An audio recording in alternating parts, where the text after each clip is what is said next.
오늘 새해가 되어서 여러분과 함께 나누게 될 말씀의 제목은 그리스도로 사는 영성이라는 제목입니다.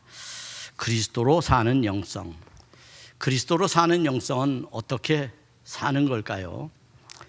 오늘 우리 교회 2025년도 표가 뭔지 한번 오른쪽, 여러분이 바라보는 오른쪽에 한번 보시고 전부 같이 한번 외쳐볼까요? 시작.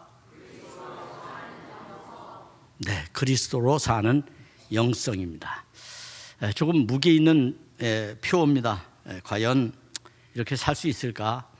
여러분도 과연 이렇게 살 수 있을까라고 아마 염려하고 걱정하실 거예요. 그러나 적은 믿음이라도 우리가 하나님 앞에 진실하기만 하면 하나님은 우리에게 성령을 통해서 오늘도 본문에 나와 있는 것처럼 여러분을 도우시고 또 여러분으로 하여금 그와 같이 살아서 승리하도록 이끄실 줄로 믿습니다.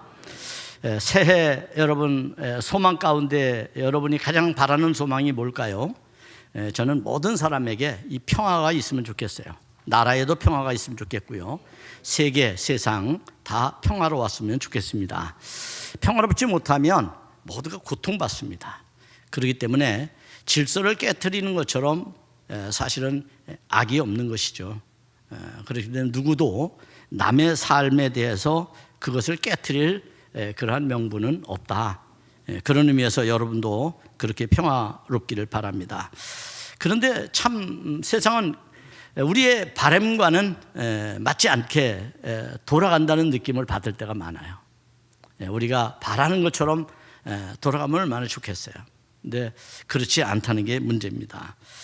지난 한 해 교수신문이라고 하는 신문에서 해마다 한 해를 마무리하면서 사자성어를 이제 발표하거든요. 작년에 사자성어가 뭐였느냐 하면 도량발호라고 하는 이 한문이었어요. 사자성어죠. 도량발호.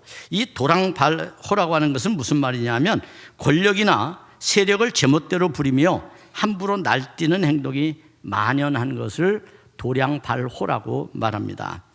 2위는 뭐였느냐 하면 낯짝이 두꺼워 부끄러움을 모른다는 후한무치가 2위였어요.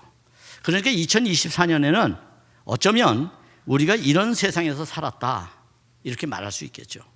그래서 우리의 삶을 사자성어로 함축해서 표현해 주는 거니까 여러분이 한번 새겨보는 것도 좋겠다는 생각을 갖습니다. 그러면 이 도량발호가 이렇게 뭐 사자성어라든지 아니면 예를 들어 중국의 뭐 여러 가지 그런 뭐 삼국지나 역사에만 등장하는 이야기일까요? 성경에도 이런 말이 있습니다. 성경에.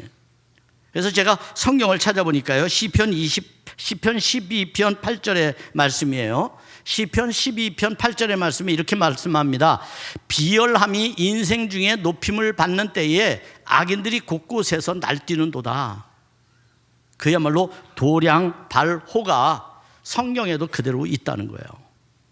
참 놀랍죠, 여러분. 여기서 비열함이라는 것은 어떤 걸까요? 우리가 사람들 보면 참 저 사람 비열해 그러잖아요. 악한 사람들을 일컬어 비열하다고 말하죠. 남을 속이거나 아니면 거짓을 잘 행하고 이러는 사람들 말이죠. 이 사람들은 사람의 하는 짓이나 성품이 천하고 너그럽지 못하고 생각이 좁은 사람을 비열함이라고 말합니다. 소위 말하면 세 가지 의미가 있어요. 하는 짓, 성품이 천해요.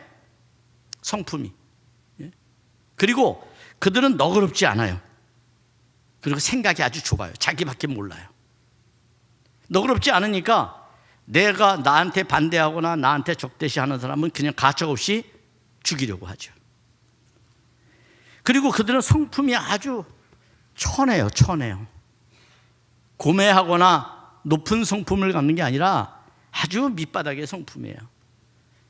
이런 사람들을 비열함이라고 말해요. 그런 사람이 높아져요. 그런 사람이 권력을 가져요. 그런 사람이 남 앞에 칭송을 받으면 그 주위에 어떤 사람이 들끓느냐? 악인들이 들끓는데, 악인들이. 참 무서운 말입니다, 여러분. 그렇기 때문에 우리는 이 말씀을 잘 새기며 2025년을 살아야 될 줄로 믿습니다. 이런 삶이 반복돼서는 안 되잖아요. 그러면 이것이 우리만의 문제일까요? 제가 좀 더 자료를 찾아보니까 이 말은 우리만의 문제가 아니었어요. 지금 세상의 현상이 이렇다는 겁니다. 왜 우리는 이럴까? 이러지 말고 세상이 이렇구나 넓게 봐야 됩니다. 영국의 옥스퍼드 사전이라고 있어요. 사전, 영어 사전. 그 옥스퍼드 사전이 1년이 끝나는 때에 항상 영어로 된 단어 중에서 한 해를 돌아보면서 우리 교수 신문처럼 단어를 발표합니다. 그 단어가 뭐냐면 브레인 롯이라고 하는, 브레인 롯. 이 브레인 롯이라고 하는 말은 뇌가 썩었다는 거예요. 좀 충격적이죠? 뇌가 왜 썩었을까? 여러분, 뇌가 썩었어요? 아니죠? 근데 썩었대요. 오늘 현대인들의 뇌가 썩었대요. 이건 무슨 말일까요, 여러분? 이걸 우리가 잘 이해를 해야 되는데, 이 말은 이런 말이에요. 소위 사소하거나 불필요한 정보를 과잉 소비한 결과 개인의 정신적, 지적 상태가 퇴보하는 걸 말해요. 문명사회가 되면 될수록 정신 상태가 더 상승하고 높아지고 고매해져야 되는데 이게 거꾸로 가는 거예요. 지금 민주주의 국가잖아요. 우리는 왕정 시대를 이미 일제 시대로 끝냈잖아요. 근데 다시 왕을 모시려고 하는 사람들이 요즘 보니까 생겼어요. 군주제. 이게 나는 놀라운 거예요. 사람들이 남 밑에 들어가는 걸 좋아하는구나. 하나님께서 주신 자유의지를 따라서 옛날엔 자유가 아니면 뭘 달라 그랬어요? 죽음을 달라 그랬잖아요. 그것도 싫구나. 그냥 남의 종으로 사는 걸 좋아하는구나. 그걸 요즘 느껴요. 너무 충격이지 않습니까? 왜 그럴까요?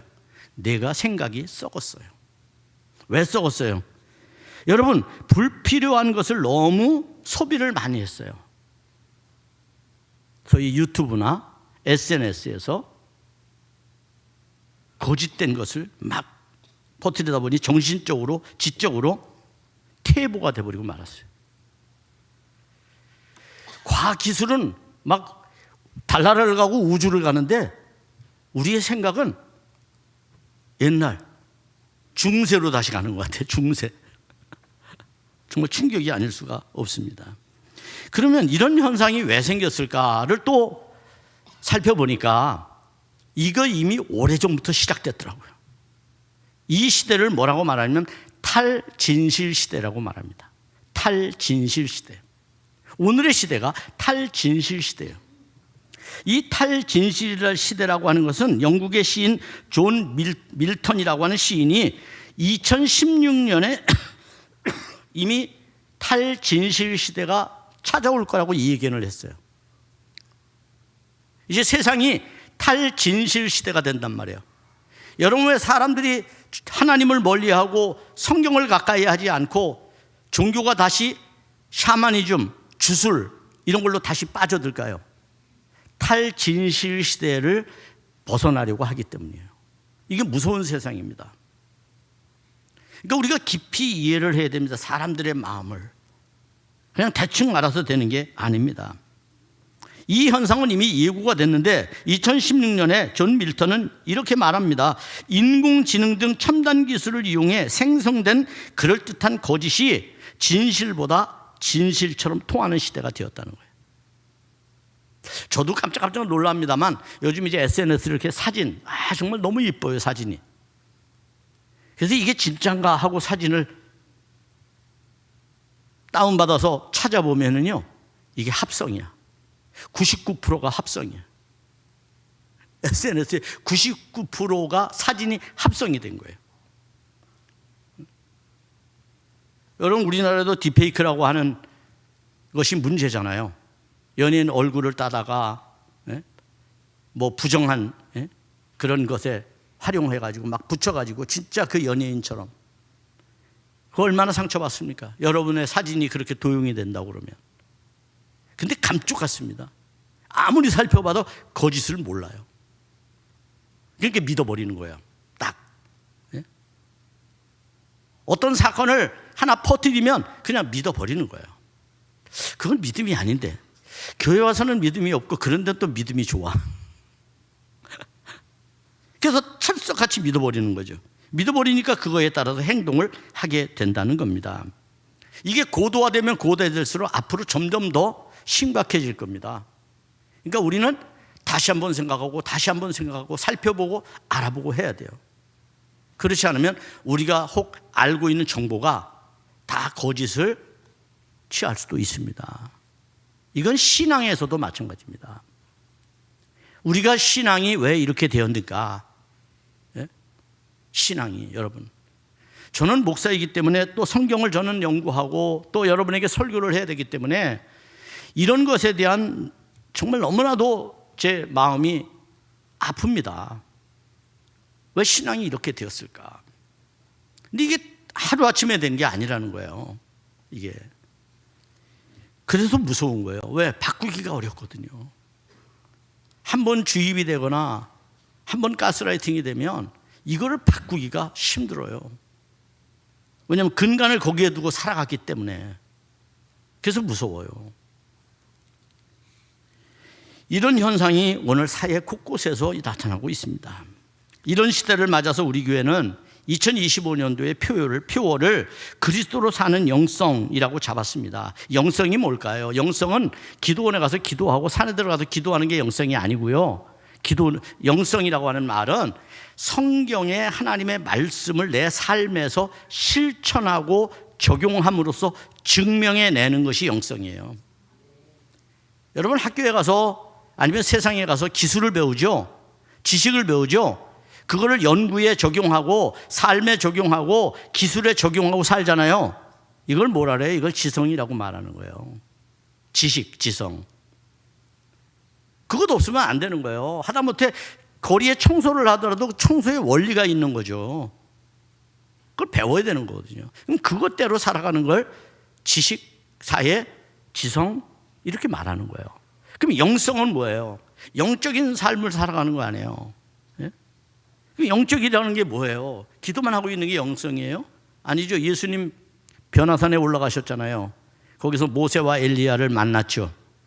베드로가 야고보 요한이 너무 좋았어요. 천국 같았어요. 우리 여기서 삽시다.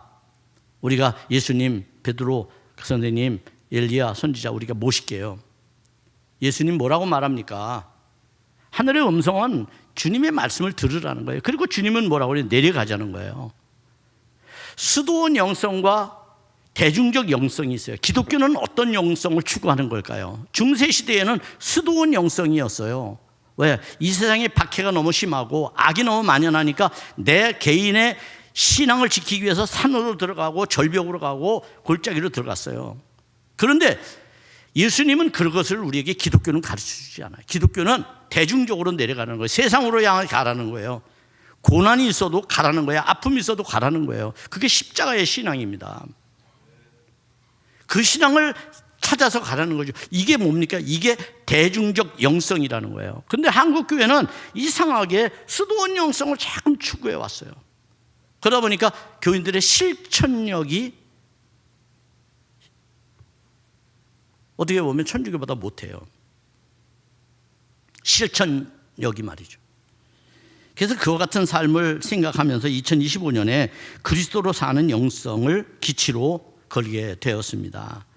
그리고 이를 바탕으로 오늘 본문 말씀을 배경으로 해서 이 표어를 정하게 되었고요. 그리고 2025년 한 해에 우리 스스로가 그렇게 살면 우리는 어떤 존재가 되느냐? 하나님의 편지가 된다는 거예요. 그래서 여러분 왼쪽에 보면 당신은 하나님의 편지입니다. 편지는 뭐예요? 소식을 전해주는 거잖아요. 여러분 하나님 나라의 소식을 전해주는 편지입니다. 그런 여러분들이 되길 소망합니다. 바울은 간절한 소망을 가지고 있었어요.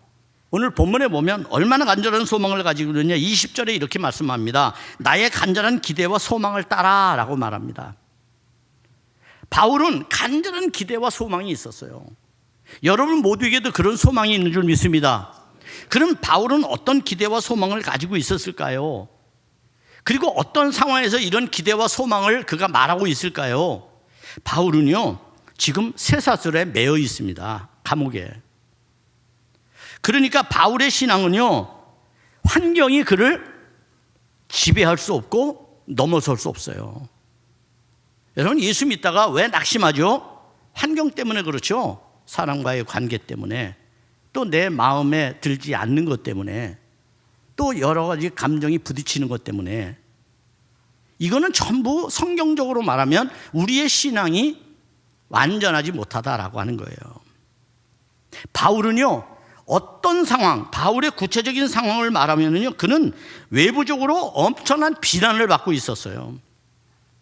그리고 그는 언제나 쇠사슬에 묶여 있음으로써 자유를 잃어버렸어요.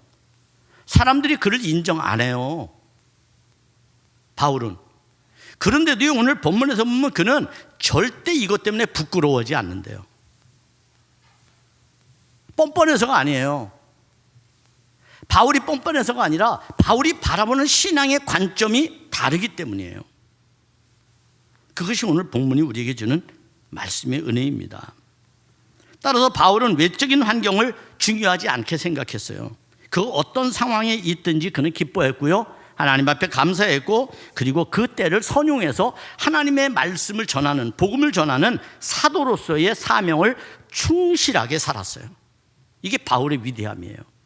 감옥에 갇혀도 기뻐했고요, 매를 맞아도 감사했고요, 그리고 그가 어떠한 상황에서도 예수 그리스도가 존귀하게 되는 것, 그것만이 그의 삶의 최종적인 목표였습니다. 따라서 바울의 기대와 소망에는 세 가지의 의미가 담겨 있어요. 본문의 20절에 보면 그 첫째는 소극적인데요, 아무 일에든지 부끄러워하지 않았어요. 다분히 개인적이죠. 어떤 부끄러움도 갖지 않았어요. 우리처럼 위신을 생각하면 뭐 하면 부끄러움을 느끼잖아요. 근데 그거 부끄러워하지 않았대요. 왜? 세상적인 것에 관심 두면 부끄러워요. 선생이잖아요. 선지자잖아요. 위대한 스승이었잖아요, 바울이. 근데 그가 감옥에 갇히고 남에게 인정도 못 받고 비난을 받으면 부끄럽죠. 그런데 그는 부끄러워하지 않았다. 왜요? 그는 세상 방법, 세상 위신 갖고 사는 사람이 아니었기 때문이에요. 적극적으로는 어떤 거냐면 지금도 전과 같이 온전히 담대하다는 거예요. 어떤 것에도 흔들리지 않아, 바울은. 지금도 여전히 담대해. 복음을 전하는 데 있어서. 그 다음에 세 번째로 궁극적으로는요, 살든지 죽든지 내 몸에서 그리스도가 존귀하게 되는 것을 바랬다는 거예요. 그러니까 목표는 그리스도가 높임을 받는 거예요. 그 예배자의 진정한 태도인 거죠. 자, 그럼 이것은 좀 더 구체적으로 한번 살펴보면 이렇습니다. 먼저 소극적으로 삶을 보면 아무 일이든지 부끄러워하지 아니하고, 예수님은 이런 말씀을 하신 적이 있어요. 누가복음 9장 26절에서 이렇게 말씀합니다. 누구든지 나와 내 말을 부끄러워하지 아니하면 인자도 자기와 아버지와 거룩한 천사들의 영광으로 올 때에 그 사람을 부끄러워하지 아니하리라. 아멘. 여러분, 예수님 때문에 부끄럽습니까? 예수님 때문에 부끄러움은 없어야 됩니다. 문제는 나 때문에 부끄러운 거죠. 예수님 때문에 부끄럽지 않습니다, 우리는. 바울은 복음 전파의 전진만을 생각하며 살았습니다. 쇠사슬에 매이든 감옥에 갇히든 남이 자신에게 욕을 하든 부끄러움을 갖지 않았어요. 왜냐하면 자신의 목적은 예수님의 말씀이 전파되는 데만 있었기 때문이에요. 그러니 남들을 신경 쓸 겨를이 없었던 겁니다. 이와 같은 바울의 간절한 기대와 소망은 예수님을 위해서라면, 또한 복음을 위해서라면 전혀 부끄러움이 나에게는 없다라고 그가 외치고 있는 말과 같습니다. 2025년 한 해 여러분, 정말 예수님만 영화롭게 하고 존귀하게 여기면 여러분 부끄러워할 필요가 없습니다. 담대하게 사시기를 바랍니다. 두 번째는 바울은 또 말합니다. 그가 간절한 기대와 소망을 뭐라고 적극적으로 표현하느냐 하면 지금도 전과 같이 온전하게 담대하여, 온전히 담대하여 라고 말합니다. 이전에도 바울은 담대했고 감옥에 갇혀서도 담대했어요. 위축됨이 없었어요. 매를 맞으면서도 위축됨이 없었어요. 복음은 언제나 자기의 삶을 이끌어가는 수단이었고 그게 목표였기 때문에 언제나 그는 복음 앞에서 당당할 수밖에 없었던 것이죠. 변함없이 온전한 담대함을 갖는 것, 그게 승리의 비결입니다. 2025년도에 여러분의 삶에 어떠한 고난과 역경이 찾아와도 담대함을 잃어버리지 마세요. 그게 필요합니다. 네? 심각한 이제 자신의 몸에서 지금 이제 암이 몸에 번져가지고 이제 내일 모레면 10시간 가까운 수술을 받아야 될 권사님이 계셔요, 우리 교회에.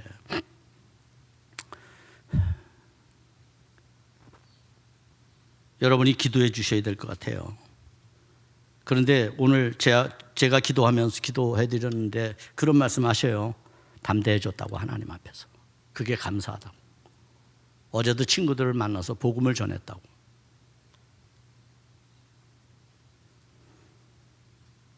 어떻게 보면 첫 번째 우리의 기도 제목은 그가 회복되는 거예요. 그 긴 시간에, 장시간에 큰 수술을 해서 회복되는 거. 1차적으로. 정말 마음이 아프고 눈물이 나요. 그렇지만 하나님이 함께 하신다는 것 때문에 담대해질 수 있다는 것, 그것이 감사합니다. 그런 감사를 표현하는데 제가 부끄러웠습니다.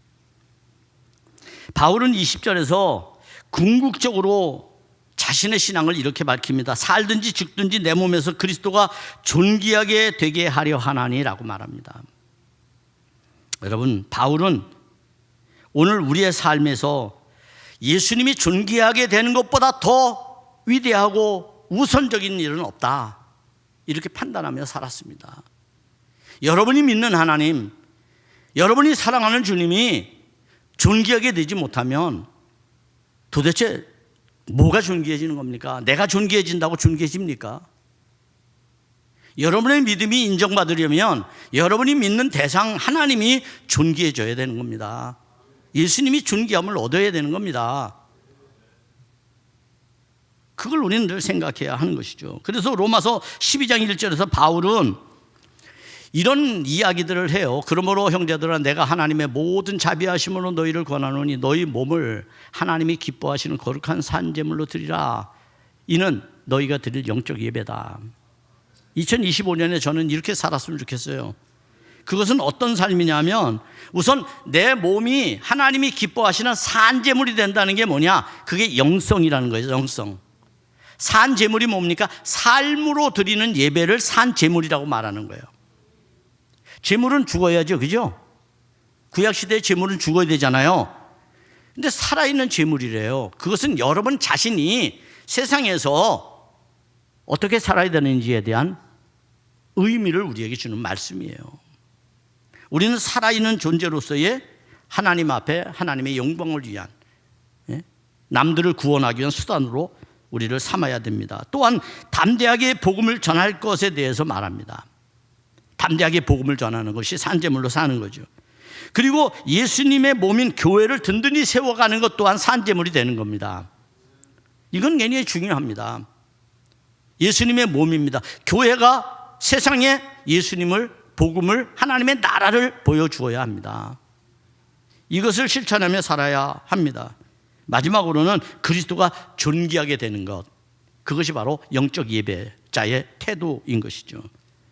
그래서 바울은 빌립보서 2장 30절에서 이렇게 말씀해요. 그가 그리스도의 일을 위하여 죽기에 이르러도 자기 목숨을 돌보지 아니한 것은 나를 섬기는 너희의 일에 부족함을 채우려 함이니라. 최선을 다하는 거, 바울이 성실하게 사는 거, 열심히 복음을 전하는 것은 성도들의 부족함을 채우기 위해서 그렇게 했다는 거예요. 중앙아프리카에 선교를 하던 조지 아틀레이라고 하는 선교사가 있어요. 이분은 어느 날 개천에서 시내가에서 시체로 발견이 되었어요. 선교사님이 죽었어요. 보니까 원주민들에 의해서 창에 찔려서 죽은 거예요. 그 이제 조사위원들이 와서 어떻게 죽게 되었는가를 조사하다 깜짝 놀랐어요. 그것은 왜 그러냐면 그의 허리춤에서 무엇인가 발견했기 때문이에요. 그 발견되어진 것이 뭐냐면 10연발 윈체스터 라이플이라고 하는 총이에요. 총.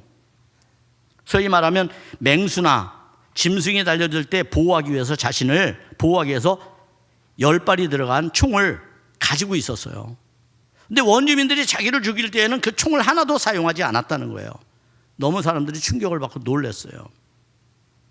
그러면 이 선교사님의 삶은 왜 그런 삶을 살았을까요?